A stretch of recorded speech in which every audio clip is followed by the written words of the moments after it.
You know, as an economy in Canada, we seem to be holding our own, which I think is positive. I would say that in terms of a nation looking at foreign direct investment, we do have some challenges, particularly with some of the adjustments that have changed in the United States with respect to corporate tax rates. Canada's unemployment rate has never been better. At 5.6% is the lowest in more than 4 decades since Stats Canada started keeping track of the jobless rate back in 1976.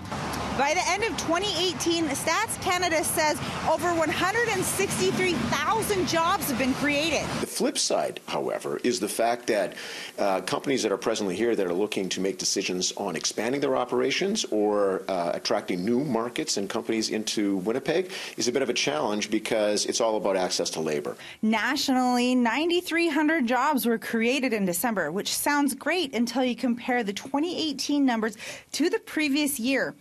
In 2017, the country saw a 2.3% net increase in jobs. In 2018, the increase was just under 1%. When you have a low unemployment rate, what it's basically saying is that people are contributing to the economy. In other words, they're actively engaged in the market, they're contributing to the growth of that market, they're generating disposable income, which once again circulates in the economy as a whole. The service sector alone gained the most new jobs, generating over 150,000 full-time positions. Greg Dandowich of Economic Development Winnipeg helps break down the numbers.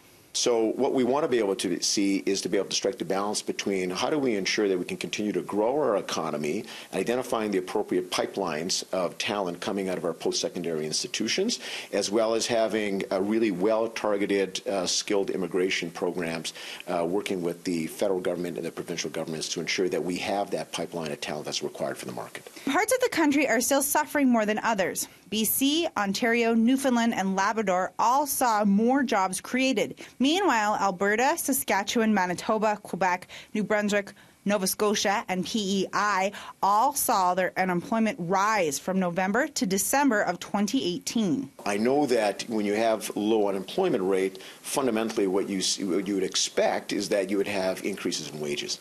And that has not really resonated. He says that may change next week when the Bank of Canada reviews the prime lending rate. In Winnipeg, Rachel CrowSpreadingWings, City News.